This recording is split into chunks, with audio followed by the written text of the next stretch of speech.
नमस्कार दोस्तों। Welcome to law सुनो। आज हम भारतीय नागरिक सुरक्षा संहिता के chapter 13 information to the police and their power to investigate को कंप्लीट करेंगे। और हमारा जो तरीका होगा वो हर एक सेक्शन को बड़ी बारीकी से तोड़ना होगा, जिससे आपको हर एक सेक्शन के की इंग्रेडिएंट्स पता चल पाए और बड़ी ही आसानी से आप हर एक सेक्शंस को याद कर पाएंगे। मेरा वादा है ये वीडियो देखने के बाद आपका ये चैप्टर बिल्कुल क्रिस्टल क्लियर हो जाएगा। तो चलिए आज की क्लास को हम शुरू करते हैं। तो सबसे पहले देखेंगे information to the police and their power to investigate. मतलब भाई जब भी कोई क्राइम होगा तो उस क्राइम की इंफॉर्मेशन सबसे पहले पुलिस को तो दी जाएगी, और फिर पुलिस उस क्राइम को किस तरीके से इन्वेस्टिगेट करेगी, इन्वेस्टिगेट करने के बाद कैसे रिपोर्ट दी जाएगी। तो ये सब कुछ हम इस चैप्टर में आज जानने वाले हैं कि आखिर ये पूरा सिस्टम काम कैसे करता है। तो चलिए इसके लिए सबसे पहले हम चलते हैं हमारे सेक्शन नंबर 173 पर, जो कहता है इंफॉर्मेशन इन कॉग्निजेबल ऑफेंस के बारे में बात करता है। तो ये सेक्शन हमें बताएगा कि ये मान लीजिए कहीं पर कॉग्निजेबल ऑफेंस हुआ है। अल्टीमेटली आप ये मान के चलिए कि जो सेक्शन 173 है ये एफआईआर की ही बात कर रहा है, मतलब फर्स्ट इंफॉर्मेशन रिपोर्ट के बारे में। देखिए, अगर इंफॉर्मेशन ओरली दी गई है, इंफॉर्मेशन आप दो तरीके से दे सकते हो, या तो ओरली दोगे या रिटन में दोगे। तो अगर आपने इंफॉर्मेशन ओरली दी है तो जो भी आईओ होगा, जो भी शिकायत जो आपकी लिख रहा है उस पुलिस स्टेशन में, वो उसे रिटन में लिखेगा, और जो कुछ भी वो लिखेगा वो कंप्लेनेंट को पढ़कर सुनाएगा और कंप्लेनेंट उस पर साइन करेगा। तो ये कहता है 173 सेक्शन 173 का सब क्लॉज 1 का ये 1, मतलब अगर ओरली दी तो it shall be reduced in writing. ठीक है, अब आप समझेंगे इसका क्लॉज 2 को। अगर मान लीजिए इंफॉर्मेशन इलेक्ट्रॉनिक फॉर्म में दी गई है, मान लीजिए व्हाट्सएप या ईमेल में दी गई है, तो जो कंप्लेनेंट है उसको 3 दिन के अंदर, याद रखेंगे कितने दिन के अंदर, 3 दिन के अंदर पर्सनली जाकर उस पर साइन करना होगा।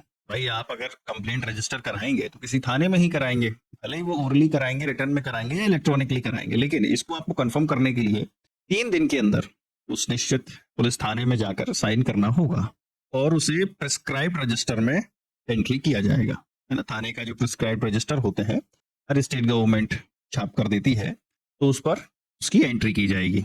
इसका पहला प्रोविजन समझेंगे। पहला प्रोविजन सीधी बात करता है कि अगर विक्टिम मतलब पीड़िता महिला है और जो ऑफेंस हुए हैं वो बीएनएस के सेक्शन 64, 66, मतलब ये ऑफेंसेस हैं रेप से रिलेटेड। ठीक है, तो अगर ये ऑफेंस हुए हैं तो कंफर्म है कि ये ऑफेंस महिला के विरुद्ध ही होते हैं। तो ऐसे में जो एफआईआर लिखी जाएगी वो केवल वुमेन पुलिस ऑफिसर के द्वारा ही रिकॉर्ड की जाएगी, है ना। क्योंकि देखिए आप, कई बार ऐसा होता है कि एक मर्द के सामने महिला इतनी खुलकर सभी चीजें बताने में हिचकिचा भी सकती है, लेकिन वहीं पर एक अगर महिला पुलिसकर्मी होगी तो वो उससे हर एक चीज बड़ी आसानी से उसके साथ जो कुछ भी हुआ होगा वो बता सकेगी, है ना। और समझेंगे प्रोविजन में क्या दिया गया है कि अगर विक्टिम मेंटली या फिजिकली डिसेबल्ड है ना, अगर विक्टिम मेंटली या फिजिकली मान लीजिए डिसेबल्ड है, तो स्टेटमेंट विक्टिम के घर पर या उसकी पसंद की जगह पर रिकॉर्ड होगा, है ना, इंटरप्रेटर या स्पेशल एजुकेटर की मदद से। ठीक है, अब समझेंगे प्रोविजो 2B को। 2B कहता है कि जो ये स्टेटमेंट ली गई है ना, इसकी फोटो, इसकी वीडियोग्राफी होना कंपलसरी है। तो इसी का सेक्शन 2C कहता है कि विक्टिम का स्टेटमेंट जुडिशियल मैजिस्ट्रेट द्वारा भी रिकॉर्ड करवाना जरूरी है। अंडर सेक्शन 183 इसका क्लॉज आएगा 6A, 183 6A। अभी आप आगे देखेंगे कि ये क्या कहता है और समझेंगे इस सेक्शन में। जो एफआईआर की फ्री कॉपी होगी, ये देखिए सेक्शन 173 सब सेक्शन 2 कहता है कि एफआईआर की फ्री कॉपी विक्टिम या इंफॉर्मेंट को तुरंत दी जाएगी। सब सेक्शन 3 कहता है कि अगर ऑफेंस पनिशेबल है, अगर ऑफेंस पनिशेबल है 3 से 7 साल तक की सजा से, मतलब मान लीजिए कोई ऐसा ऑफेंस हुआ है जिसमें जो पनिशमेंट है वो 3 साल से लेकर 7 साल तक की है, तो ऐसे केस में होगा क्या कि जो एसएचओ होगा वो बिना डीएसपी के अप्रूवल के एफआईआर दर्ज नहीं करेगा। जब डीएसपी अप्रूवल देगा, ठीक है, डीएसपी अप्रूवल देगा तो इसके बाद होगा क्या कि सबसे पहले एक प्रिलिमिनरी इंक्वायरी होगी, है ना। ये प्रिलिमिनरी इंक्वायरी को 14 दिन के अंदर खत्म करना होगा, ठीक है।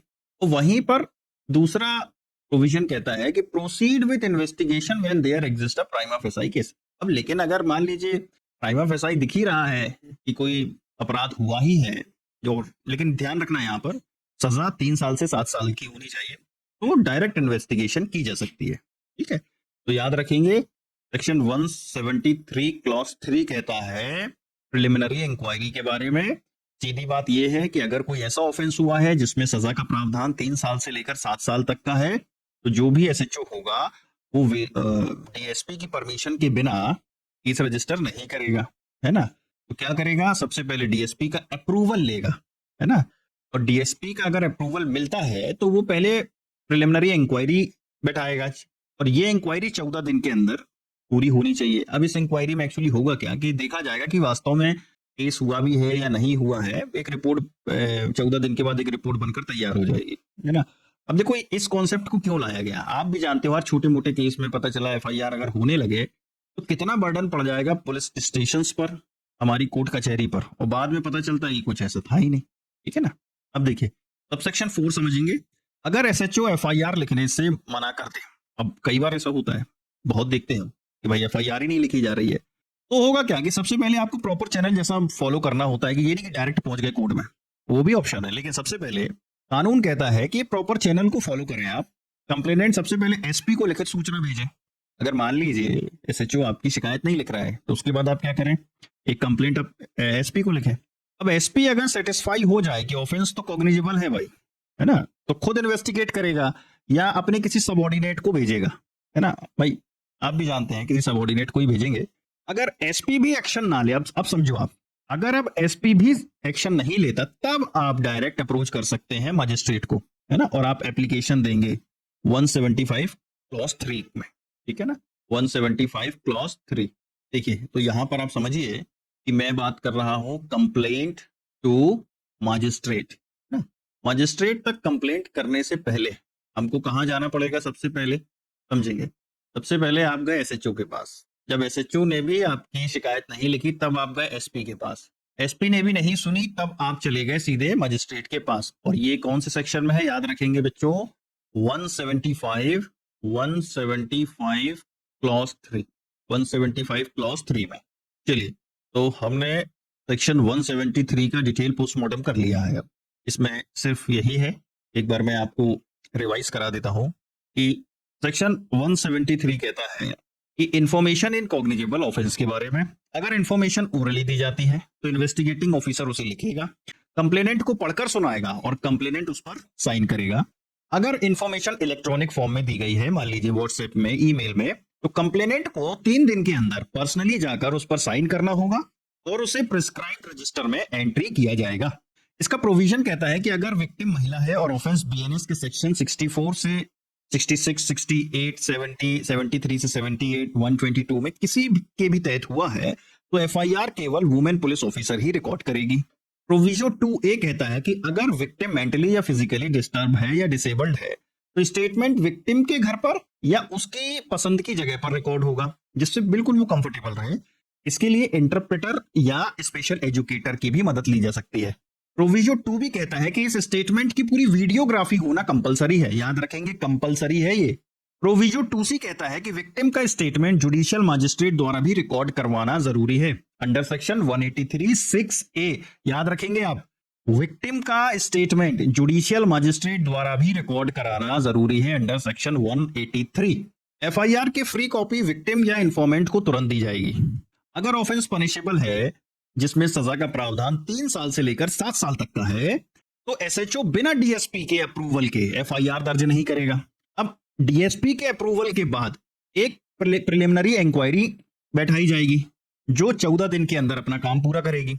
लेकिन अगर प्राइमा फेसाई दिखता है कि कोई केस हुआ है तो सीधे इन्वेस्टिगेशन शुरू की जा सकती है। अब मान लीजिए कि एसएचओ एफआईआर लिखने से मना कर दे तो कंप्लेनेंट एसपी को लिखित सूचना भेज सकता है। अगर एसपी सेटिस्फाई हो जाए कि ऑफेंस कॉग्निजेबल है तो खुद इन्वेस्टिगेट करेगा या अपने किसी सबऑर्डिनेट को भेजेगा।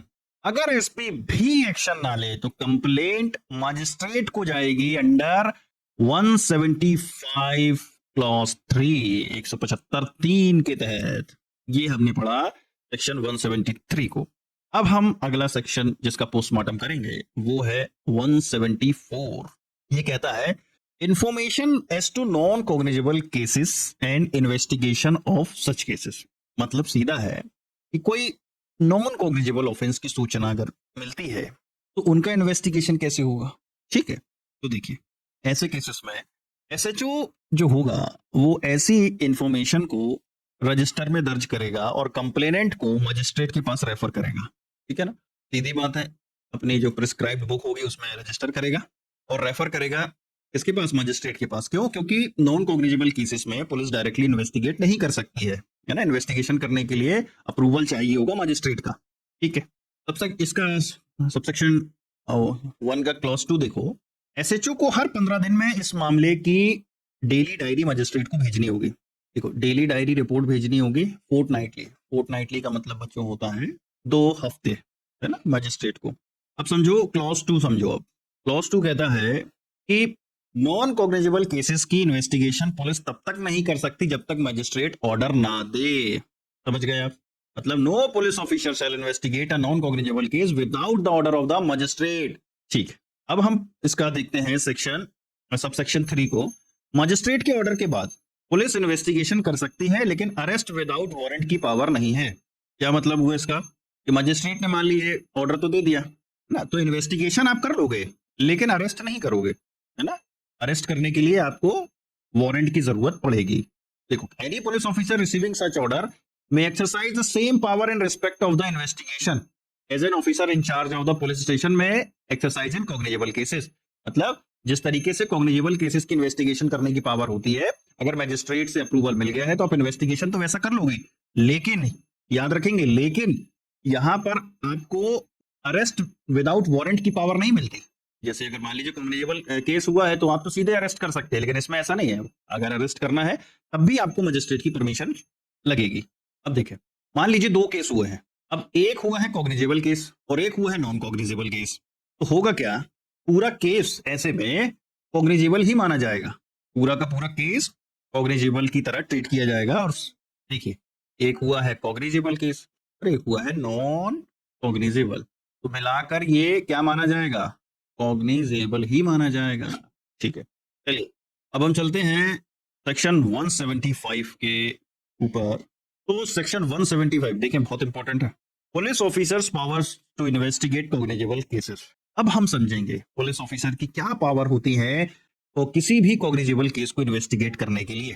ठीक है, तो सबसे पहले 175(1) समझेंगे। किसी भी कॉग्निजेबल ऑफेंस में पुलिस बिना मजिस्ट्रेट ऑर्डर के इन्वेस्टिगेशन शुरू कर सकती है, मतलब investigate without the approval of magistrate.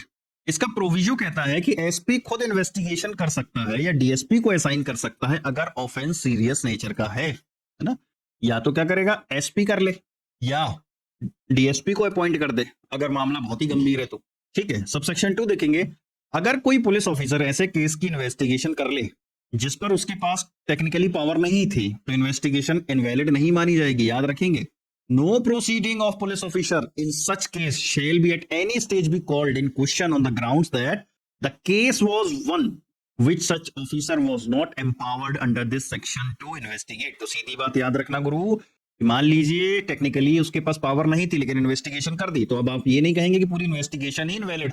अब समझेंगे इसका सबसेक्शन 3 समझेंगे, जो कहता है कि judicial magistrate empowered under section 210, any judicial magistrate empowered under section 210 तो कंप्लेनेंट के एप्लीकेशन पर पुलिस को इन्वेस्टिगेशन का ऑर्डर दे सकता है।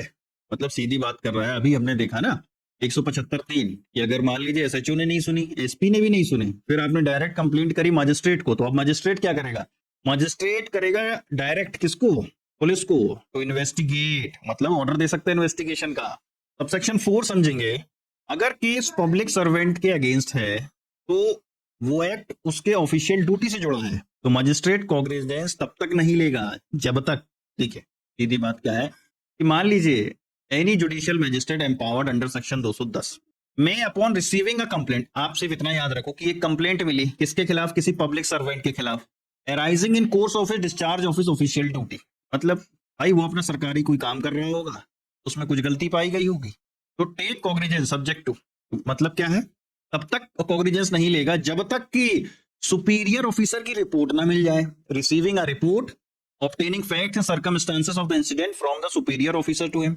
और दूसरी चीज क्या है, पब्लिक सर्वेंट का एक्सप्लेनेशन कंसीडर ना कर ले। भाई पब्लिक सर्वेंट को भी तो मौका दिया जाएगा कि भैया तुमने क्या ऐसी ऐसी गलत ड्यूटी की है। तो जब तक ये दोनों रिपोर्ट उसको नहीं मिल जाती, जुडिशियल मजिस्ट्रेट जो होगा वो कॉग्निजेंस नहीं लेगा। चलिए अब हम देखते हैं सेक्शन 176 को। बात करता है प्रोसीजर फॉर इन्वेस्टिगेशन। ये बात करेगा इन्वेस्टिगेशन का जो प्रोसीजर होगा वो कैसे होगा। तो सबसे पहले सेक्शन 176 का अब सेक्शन 1 देखते हैं। तो ये बात कर रहा है कि एसएचओ को जैसे ही किसी ऑफेंस की जानकारी मिले, भाई कोई अपराध हो गया, एसएचओ को पता चला, तो वो मजिस्ट्रेट को रिपोर्ट भेजेगा और खुद मौके पर जाएगा या किसी सबऑर्डिनेट ऑफिसर, मतलब अपने नीचे किसी अधिकारी को, minimum rank prescribed by state government. देखो हर स्टेट गवर्नमेंट प्रिस्क्राइब करके रखती है, तो उसको भेजेगा। मतलब सीधा बात यह है कि एसएचओ को पता चला है कि मान लीजिए फलाना जगह अपराध हुआ है, तो होगा क्या कि वो मजिस्ट्रेट को रिपोर्ट भेजेगा और खुद उस मौके पर जाएगा, या अपने किसी, मान लीजिए एसएचओ है तो सब इंस्पेक्टर को भेज दिया। इन्वेस्टिगेशन के दौरान इन्वेस्टिगेटिंग जो ऑफिसर होगा वो सारे फैक्ट्स को कलेक्ट करेगा, एविडेंसेस को जुटाएगा और जरूरत पड़ने पर एक्यूज्ड को अरेस्ट भी करेगा। ये लिखा गया है 176 क्लॉज 1 में। मतलब इफ फ्रॉम इंफॉर्मेशन रिसीव्ड और अदरवाइज, है ना, मतलब कैसे भी कोई जानकारी मिली हो तो द ऑफिसर इंचार्ज होगा पुलिस स्टेशन का has reason to suspect the commission of an offense which he is empowered under section 175 to investigate, he shall forthwith, मतलब तुरंत भेजेगा, send report to the same to the magistrate को report भेजेगा, और या spot पर खुद जाएगा, इन्वेस्टिगेट करेगा फैक्ट्स को, सर्कमस्टांसेस ऑफ द केस, और जरूरत पड़ने पर अरेस्ट भी करेगा। अब समझो इसका प्रोविजो। तो सबसे पहले प्रोविजो ए समझेंगे। ये कहता है कि अगर इंफॉर्मेशन में एक्यूज्ड का नाम है और केस सीरियस नहीं है, अगर इंफॉर्मेशन मिली है कि ये फलाने व्यक्ति ने अपराध किया है लेकिन केस बहुत सीरियस नहीं है, तो एसएचओ की पर्सनली साइट पर जाने की जरूरत नहीं है। मतलब when information as to the commission of any such offence is given against any person, भाई किसी पर्सन के खिलाफ मिली है, by the name and the case is not serious nature का, तो दो officer in charge of police station need not to proceed in person, मतलब प्रोसीड इन पर्सन का मतलब है खुद का जाना, है ना, और depute a subordinate officer to make an investigation on the, मतलब जाने की अब जरूरत नहीं है। दूसरी चीज इसमें प्रोविजो बी समझो, अगर एसएचओ को लगता है कि इन्वेस्टिगेशन की जरूरत नहीं है तो वो केस इन्वेस्टिगेट नहीं करेगा। भाई अगर एसएचओ को ऐसा लग रहा है कि भाई इन्वेस्टिगेशन की कोई जरूरत है नहीं, कोई ऐसा केस बना ही नहीं है, तो काय को खाली पीली अपना दिमाग खराब करे, कोर्ट का दिमाग खराब करेगा। ठीक है। अब लेकिन एक चीज यहाँ समझेंगे अपन कि अगर मान लीजिए केस जो है वो रेप का है, ऑफेंस ऑफ रेप हुआ है, तो विक्टिम का स्टेटमेंट उसके घर पर या उसकी पसंद की जगह पर रिकॉर्ड होगा, वुमेन पुलिस ऑफिसर की मौजूदगी में और गार्जियन या सोशल वर्कर की प्रेजेंस में। स्टेटमेंट को ऑडियो वीडियो इलेक्ट्रॉनिक मींस जैसे मोबाइल से रिकॉर्ड करना प्रेफरेबल है, मतलब रिकॉर्डिंग जरूरी है बॉस। अब समझो सबसेक्शन 2 ये कहता है कि अगर एसएचओ प्रोविजो ए या बी के आधार पर खुद साइट पर नहीं जाता, ना आपने ऊपर देखा कब नहीं जाता, जब ऑफेंस तो पता चले लेकिन सीरियस ना हो और एक्यूज का नाम पता हो, तो होगा क्या, एसएचओ को रीजन लिखकर एक रिपोर्ट तैयार करनी होगी और मजिस्ट्रेट को भेजनी होगी और कंप्लेनेंट को भी इन्फॉर्म करना होगा कि भाई क्यों नहीं गए, क्यों अरेस्ट नहीं हुआ, ये सारी चीजों की रिपोर्ट बनाकर मजिस्ट्रेट को और कंप्लेनेंट को इन्फॉर्म करना होगा। अब समझेंगे इसका सबसेक्शन 3 समझो। ये कहता है कि अगर ऑफेंस पनिशेबल है 7 साल या उससे ज्यादा, मतलब अब सीधी बात यह है कि ऑफेंस जो है वो थोड़ा खतरनाक हो गया, तो होगा क्या ऐसे केस में, क्राइम सीन पर फॉरेंसिक एक्सपर्ट को बुलाना कंपलसरी है। फॉरेंसिक एक्सपर्ट को बुलाना कंपलसरी है। पूरी की पूरी प्रोसेस को वीडियो रिकॉर्ड करना है, मतलब वीडियोग्राफी जरूरी है। अगर स्टेट के पास फॉरेंसिक फैसिलिटी ना हो ना, प्रोविजो देखोगे अगर, तो अगर मान लीजिए बिल्कुल भिखारी राज्य है ना, अभी इतना ज्यादा एडवांस हुआ नहीं है, तो दूसरे स्टेट की फैसिलिटी यूज की जाएगी नोटिफिकेशन के थ्रू। तो देखिए अब ये सब आपने देख लिया कि कॉग्निजेबल ऑफेंस में इंफॉर्मेशन मिली, नॉन कॉग्निजेबल में मिली, पुलिस गई नहीं गई, ये सब कुछ हो गया, इन्वेस्टिगेशन हो गया। अब हम समझेंगे कि भाई अब ये सब जो कार्यक्रम पूरा हो गया तो एक रिपोर्ट भी तो बनेगी। अब ये रिपोर्ट कैसे सबमिट की जाएगी, कोई एक तो तरीका होगा ना कि या सीधे मुंह उठा के चले गए। तो देखो सेक्शन 177 सब सेक्शन 1 कहता है कि पुलिस ऑफिसर जो रिपोर्ट अंडर सेक्शन 176 है ना, 176 जो रिपोर्ट भेजता है, अभी हमने ऊपर देखा ना एक रिपोर्ट बनाता है, तो वो भेजनी पड़ती है मजिस्ट्रेट को। तो अगर स्टेट गवर्नमेंट चाहे तो उस रिपोर्ट को पहले किसी सीनियर पुलिस ऑफिसर के थ्रू सबमिट करना होगा। भाई देखो, अब रिपोर्ट बनी, मान लीजिए कि एसएचओ ने रिपोर्ट बनाई, तो अब अगर स्टेट गवर्नमेंट चाहे, है ना, तो या तो खुद चला जाए मजिस्ट्रेट के पास, या एक ऐसा प्रोसीजर चालू कर दे कि भाई ये रिपोर्ट पहले डीएसपी के पास जाएगी, या पहले एसपी के पास, या पहले एडिशनल एसपी के पास, किसी के पास, वो मजिस्ट्रेट के पास लेकर जाए। और ये स्टेट गवर्नमेंट चाहे तो करे। इसका सबसेक्शन 2 समझो, वह सुपीरियर ऑफिसर इंस्ट्रक्शन दे सकता है। क्या कर सकता है? वो इंस्ट्रक्शन दे सकता है और रिपोर्ट को मजिस्ट्रेट तक बिना डिले के फॉरवर्ड करेगा। भाई मान लीजिए रिपोर्ट में कुछ अगर खामियां हैं, इंस्ट्रक्शन दे दे, ये सही कर लो, वो सही कर लो। ज्यादातर जो सीनियर अधिकारियों का काम होता है ज्यादा ज्ञान देना, है ना, तो फिर रिपोर्ट को मजिस्ट्रेट तक बिना किसी डिले के फॉरवर्ड करेगा। तो ये कहता है सेक्शन 177। सीधी बात है। तो क्या कहता है? Every report send to magistrate under section 176 shall है, यहाँ याद रखेंगे, जरूरी है। If state government so direct be submitted through a superior officer के थ्रू। लेकिन ये क्या है? As the state government by general special order appoints in that behalf such superior officer may give. देखो यहाँ पर मे लिखा है, यहाँ शेल नहीं लिखा है। चाहे तो दे ज्ञान, चाहे तो ना दे ज्ञान। तो यहाँ ज्ञान पेलना मैंडेटरी नहीं है, मे है। तो दे सकता है ज्ञान किसको? Officer in charge of the police station as he think fit. अगर उसे लगता है तो ज्ञान दे, देखना, और transmit the same without delay to the magistrate. चलिए अब हम देखते हैं सेक्शन 178 को। सेक्शन 178 कहता है पावर टू होल्ड इन्वेस्टिगेशन और प्रिलिमिनरी इंक्वायरी है। अब देखो बात सिर्फ इतनी है कि मजिस्ट्रेट के पास अब देखो रिपोर्ट पहुंच गई। अभी तक हमने देखा ऑफेंस हो गए, कॉग्निजेबल, नॉन कॉग्निजेबल, पुलिस पहुंच गई, पुलिस ने इन्वेस्टिगेशन कर ली, नहीं करी, क्यों नहीं की, ये सारी रिपोर्ट वगैरह मजिस्ट्रेट को चली गई। अब बात आती है कि जब मजिस्ट्रेट रिपोर्ट को रिसीव करता है, अब है ना, बिल्कुल प्रैक्टिकली समझिए कि मजिस्ट्रेट की टेबल पर मान लीजिए रिपोर्ट आ गई, तो उसके पास 3 ऑप्शन होते हैं। बनी बात है।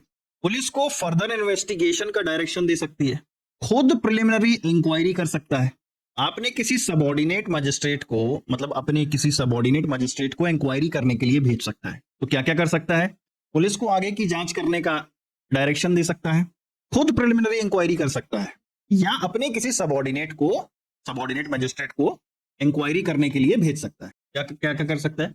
डायरेक्ट कर सकता है इन्वेस्टिगेशन, याद रखेंगे, डेप्यूट कर सकता है अपने निचले किसी मजिस्ट्रेट को, और या तो प्रिलिमिनरी इंक्वायरी एस्टेब्लिश कर सकता है। चलिए अब चलते हैं सेक्शन 179 में।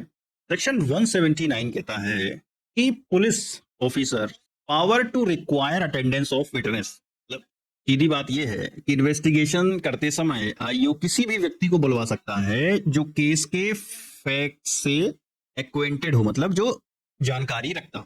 सीधी बात क्या है? कोई भी एनी पुलिस ऑफिसर जो इन्वेस्टिगेशन कर रहा है अंडर दिस चैप्टर, है ना, बाय ऑर्डर इन राइटिंग, या तो लिखित में, रिक्वायर्स द अटेंडेंस, मतलब थाने में आओ बेटा, बिफोर हिमसेल्फ, खुद के सामने, of any person being with the limit of his own और any adjoining station from the information given और otherwise appears to be acquainted, मतलब जिसको केस के फैक्ट्स के बारे में पता है, with the facts and circumstances of the case, and such person. अब देखो बेटा यहाँ पर जरूरी क्या है? शैल अटेंड एज सो रिक्वायर्ड। ये लिखा है शैल, ठीक है ना, याद रखना ये शैल है, ये मे नहीं है कि मन करा तो चले गए, नहीं मन करा तो नहीं गए। यहाँ शैल है, जाना ही पड़ेगा, नहीं तो लात जूते खा के वापस आओगे। तो इसका प्रोविजो कहता है कि फलाने व्यक्तियों को उनके रेसिडेंस के बाहर बुलाना मना है, ठीक है। तो भैया अगर कोई पुरुष 15 साल से कम का है, अगर पुरुष 60 साल से ज्यादा का है, या महिलाएं हैं, या कोई डिसेबल्ड पर्सन है, कोई बीमारी वाला व्यक्ति है, तो ऐसे लोगों को नहीं बुलाया जाएगा।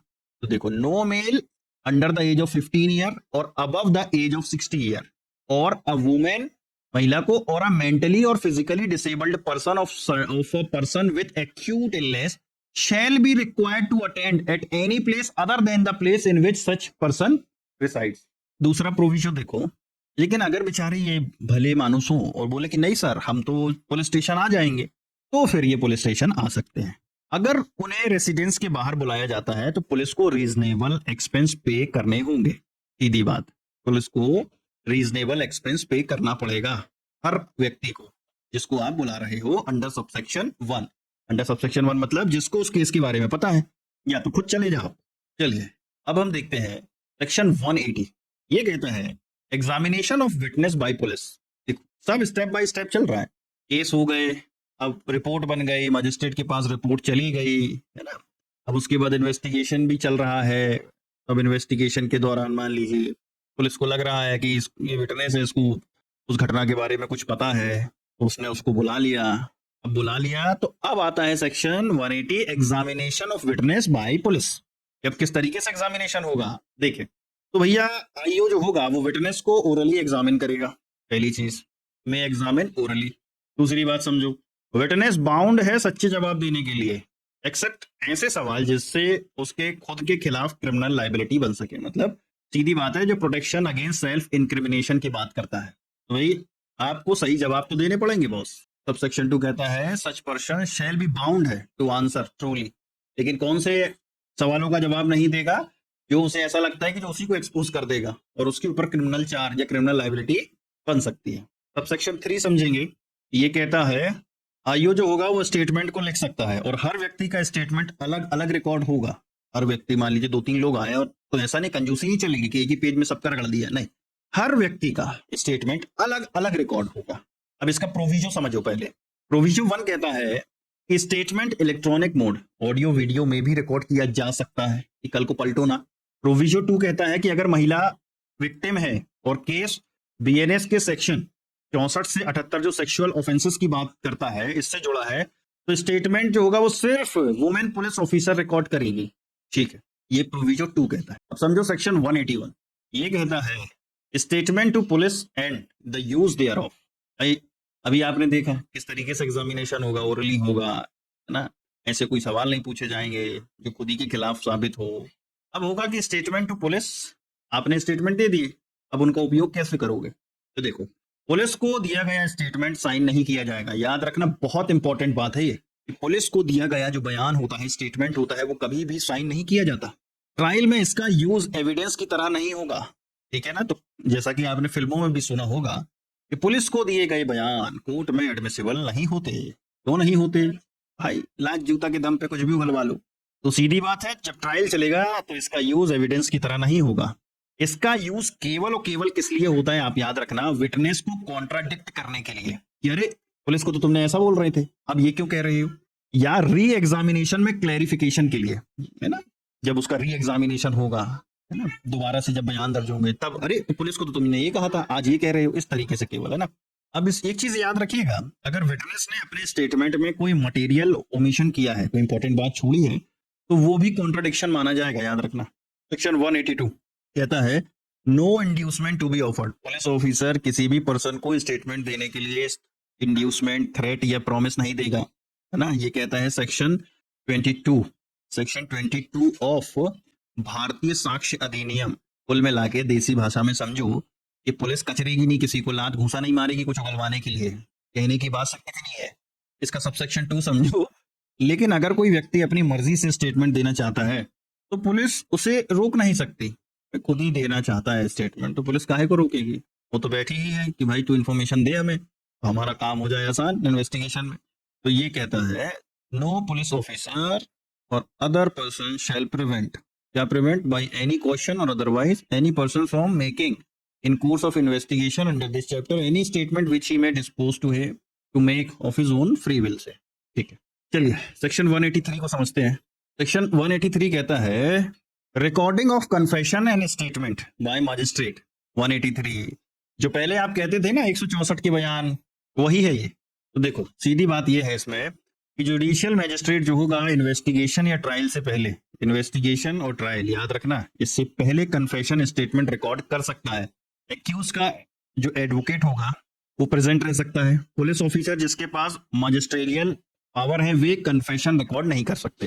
तो सीधी बात, any magistrate of the district in which the information about omission of any offense has been registered may whether or not he has jurisdiction, भाई jurisdiction हो नहीं हो, लेकिन रिकॉर्ड कर सकता है any confession और statement made to him in the course of investigation, जांच के दौरान, under this chapter, under any other law for the time being in force or at any time afterwards but before the commencement of the inquiry or trial. याद रखेंगे, inquiry और trial से पहले।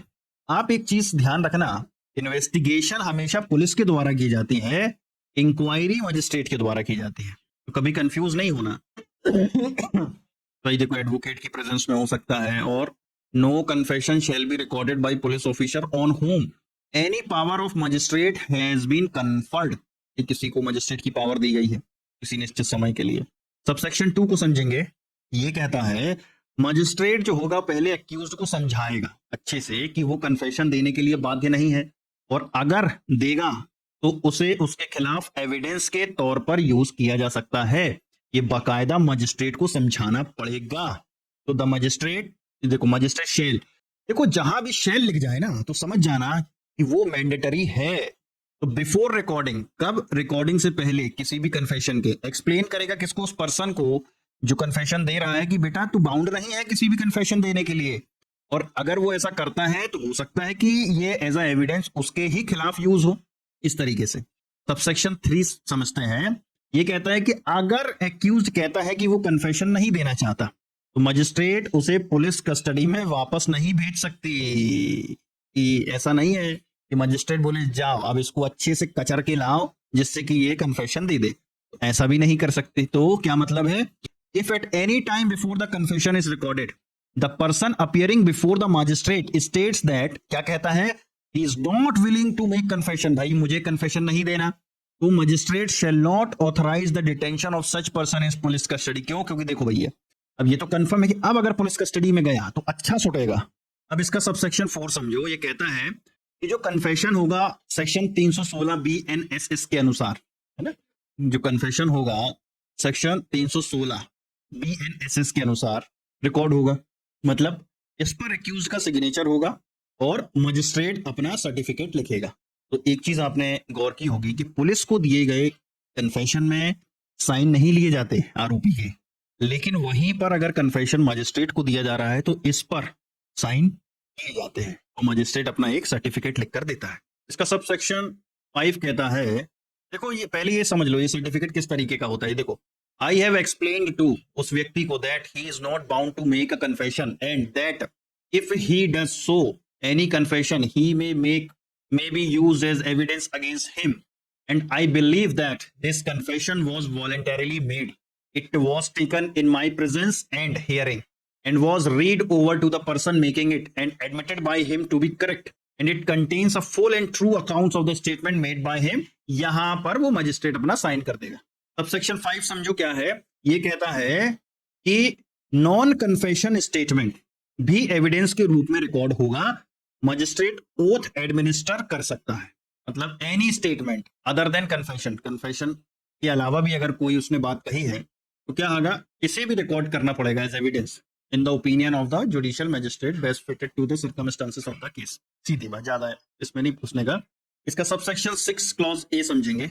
ये कहता है कि अगर केस सेक्सुअल ऑफेंस का है, वही रेप वगैरह का, तो विक्टिम का स्टेटमेंट जल्द से जल्द रिकॉर्ड होगा, जो कि preferably women judicial magistrate record करेगी। अगर अवेलेबल ना हो तो मेल जुडिशियल मजिस्ट्रेट और किसी वुमेन की प्रेजेंस कंपलसरी है। सीरियस केसेस, मतलब मान लो 10 साल या उससे ज्यादा की सजा में भी विक्टिम या विटनेस का स्टेटमेंट मजिस्ट्रेट ही रिकॉर्ड करेगा। याद रखना भैया, अगर सीरियस केसेस है तो ऐसे में अगर आपसे पूछ लिया जाए कि जो कन्फेशन होगा उसका स्टेटमेंट कौन रिकॉर्ड करेगा, तो भाई मजिस्ट्रेट ही रिकॉर्ड करेगा। अगर विक्टिम डिसेबल्ड है तो इंटरप्रेटर, स्पेशल एजुकेटर और वीडियो रिकॉर्डिंग इसकी होना कंपलसरी है। 6B कहता है कि ऐसे रिकॉर्डेड स्टेटमेंट्स को एग्जामिनेशन इन चीफ माना जाएगा।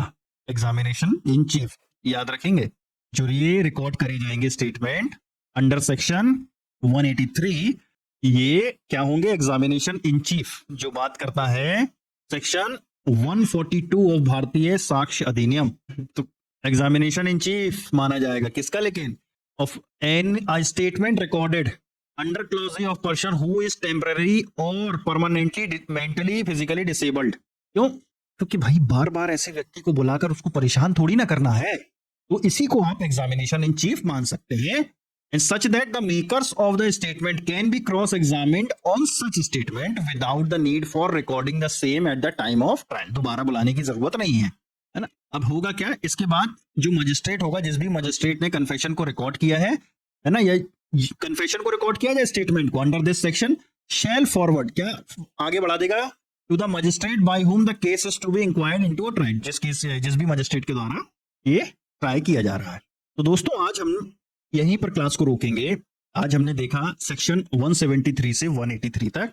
अगले लेक्चर में हम 184 से लेकर सेक्शन 196 तक कंप्लीट करेंगे.